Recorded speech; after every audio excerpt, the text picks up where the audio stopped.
dabalin. Akkam iddoo seentuun qabdu. Walla ofirraa baas. Dhugaa itti moo? Amma iddoo seentuun qabdu. Maaltu godhe? Utuu ofirraa baasnee jechuudha gadaastani moo? Maaltu naqeetti? Kan jaalala kan nama qabsiisutti naqeetti. Maatillee na yoo nyaatte bere? Maarreen masirraa qabameera suluma. Suluma asirraa qabameera. Raajii arguuf beera fuudhu jedha Oromoon. Egaa waan jaalala nama qabsiisu nyaatattis godhanii namaaf laachuun jalqabamee jira jedhan. Akkuma argitanii Sayidoodhaaf nyaata hojjetteef intalli mana isaa dhattee qulfii balbala isaa irraa koppii gootee qophaatti qabattee akka jirtullee ni dubbattee haa ta'u malee ammas deebisee egaa nyaata hojjetteef kanatti waan jaalala nama qabsiisu itti guutee akka dhiyeessiteef dubbatte. Nagaan isiniif haa ta'u hunduma keessaniif kabajamtootaaf hordoftoota koo akkam jirtanii nagaa qabdanii hundi keessanuu nagaa kooti galata waaqa bakka jirtanitti nageenyi rabbi isiniif haa baay'atu hunduma keessaniif. Egaan kabajamtoota hordoftoota koo egaa amma bolluu ammuma turruu waan addaa dhagaa deemna. Egaa akkuma argitanitti jalqaba viidiyoo biraasni gallakkiseetiniin ture akka surprise isa gochuudhaaf dubartoonni lamaan seenaa fi gaashiin kun seenaa moo maal jedhamti joo akkasuma minidha. Isheen kun fi isheen dubartittii isheen kun akka keekii qopheessaniif chaanala Sayidoot irratti argitanii turtanii amma immoo egaa viidiyoon kun chaanala isheet irratti gallakkifame chaanala seenaa kanarratti jechuudha. Egaan haa ta'u malee nyaanni ishiin hojjetteef kuni nyaata nama jaalala nama qabsiisu akka qabudha kan ishiin dubbatte. Jalqaba viidiyoo kootirra isiniif hin kaa'a sagalee ishii namoonni hin dhaggeeffatin yoo jiraattanii. Egaan kabajamtoota hordoftoota koo egaa waanuma baay'ee dubbatanii waanuma baay'ee jedhanii egaa akkuma beekamu immoo balbala isaa akka itti bantee seentellee isaan immoo balbala banaa gattee deemtee namatu dawwaleetii na waame jettee raawwattee jechuudha. Satti kan dubbataatee turte haa ta'u malee immoo banaasaa ta'uu baatu ishiin immoo akka qulfii qabdu dubbatteetii jirti. Qulfii isaarraa koppii gootee akka biratti hambistee jechuudha. Maarree namoonni baay'een keenya tokko tokkoon egaa akkasittiin waa baay'ee irra namaan kan geenyu hedduun keenya jiraachuu dandeenya.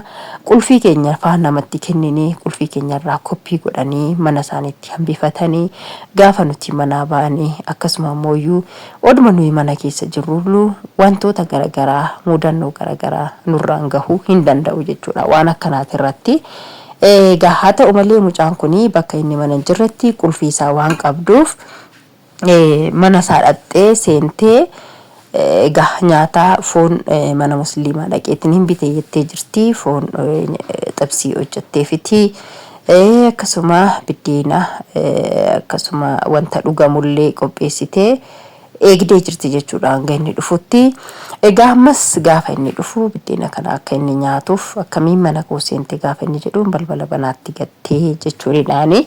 Egaa tolee jedhee irra darbeenis ergasii dubbii waliin ooftee turte akka qulfii ishiin qabdu beeketu mannis ofirraa dubbii caan ittiin goonee ofirraa dhiisee egaa haasaa keessa deebisanii ani mana kanaa hin ba'u har'aa asumaan bulaa malaaxaa keetirraa waanan keekidhaan surgutee fuula kenkee keekidhaan waanan surgutee fi si dhidhiibuun qabaa dudda keessa maalii keessi dhidhiibuun qabaa gara oliimmoo gargadiina dhidhiibdaa manaamana jechaanii ture.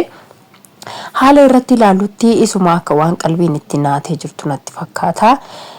Nyaata kenkeellee baay'ee jaaladheetiin jira. Nyaanni kee baay'ee bareedaadha baay'ee mi'aa jechaanitti ture. Akkasuma immoo deebisee ammallee akka dubartoota tokko ta'uun kan kee hin hafu atis booda dubartoonni tokko gaafa hanga ala jiranitti dhiiraaf minxaafii ta'anii afamuu fi barbaadu garuu gaafa dhufanii gar manaatti ol galan yookiin immoo mana seenanii garagalcha itti ta'anii itti garagalanii nyaatuma har'aan nan hojjedha jedhan kanallee hin hojjetanii sarratanyaa fidii maalidha kan isaan jedhanii kanas bira darbanii immoo deebisanii gaafa nyaatichi hojjetamee galgala gaafa ga'an immoo nyaata erga nyaatanii ka'anii booda nyaata sarratanyaan hojjettu immoo nyaata ani hojjedhutu mi'a jedhanii nama gaafatu gaafa kasarraatan nyaan hojjettu jedhanii dubbatanii yookiin immoo hojjettuun manaa hojjettu jedhaniiti dubbatanii wanti biraa wanti sitti mi'aawu maalidha jedhanii gaafii namatti fidanii dhugaadhumaan dhugaatti mana namoota tokko jiraachuu danda'a waan akkanaa jechuudha waanuma jirurraa dubbatanii viidiyoo isaanii keessatti barnootas ni qaba jechuudha haa ta'u malee isheen waan kana hojjettu malee jechoota isaanii keessatti gaafa dhaggeeffannu barnoota qaba wanti kun jechuudha isuma dhugaa dubbachuuf barnoota qaba akkamittiin barumsa qaba yoo jettanii mana nama tokko hin jira waan akkanaa dubartoonni tokko jechuudha amma keessattuu dubartoonni xiqqoo akkas warreen qabeenya xiqqoo qabaniyyuu of jaju jechuudha akkanuma kushiinatti siqanii waan tokko hojjechuun jaallatan sarratanyaan nuuf hojjettu malee hojjettuu nuuf fiddan malee jedhanii hojjetan jechuudha ittuma siqanii amma namoonni baay'een kanuma hojii mana keessaa kan hin beekne jiraachuu danda'u warri xiqqoo qabeenya qaban jechuudha maaliifin hojjettuu hojjisiisu waan ta'eef ofii isaaniitiin hojjetan marree egaa jechi Sayidoon jedhe kuni namoota baay'ee waan mana nama baay'ee keessa waan jiru barnoota waan namaa ta'ullee kuni ta'ee sotoo jiru immoo dubartii caqcaqan takka jirti mitire caqcaqan taate takka egaa hamma namni kuni sarrateenyittiin yookiin hojjettuun manaa kuni egaa baalamuwaa taate nyaan ishiin hojjettu mi'aayuu danda'a jechuudha egaa abbaan manaas ta'ee keessummaanis ta'ee gaafa dhufee nyaata ishiin hojjette kana itti gammadee yoo nyaatee jaallatanii yoo nyaatanii bakka ishii galateeffatanii galgala yookiin immoo gaafa abbaa manaa isaanii waliin taa'anii raawwatanii haasaa garagalaa inaasa'u mitiire gaafa waa'ee kana haasa'anii bakka taa'anii walitti deebi'anii jira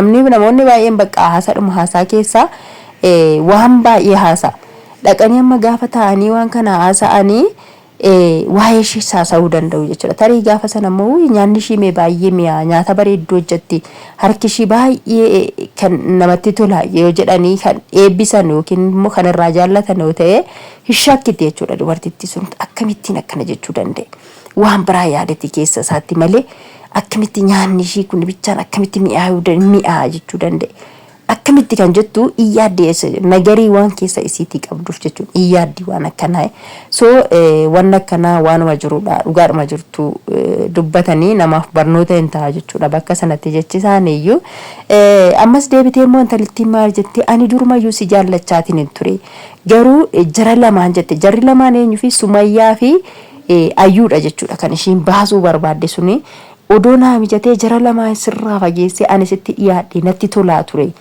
baay'ee si jaallataa ture gaafa sin dhuftanii gibbii kanatti galtan faa baay'uma tokko si jaalladhee ture jettiin inni injira jechuudha wannoon akkanaas waanuma jiru jechuudha waanuma jirudha yerootti laallee jennu jarri kuni diraamaa isaa hojjetanii karaa dhugaarra isaa jiraatanii karaa sobaarra isaa jiraatan gin gaafatti yaanne jennu waanuma jirudha jechuudha jarri kun kan isaan amma yeroo ammaa kanatti nuuf dhiyeessaa jiran yookiin immoo isaan dubbataa jiran waanuma jirudha jechuudha so garuu wanti isaan irratti naarsan tokko maa inni keekidhaan xabachuu isaanii sana nyaatan xabachuu isaanii sana naarsiyan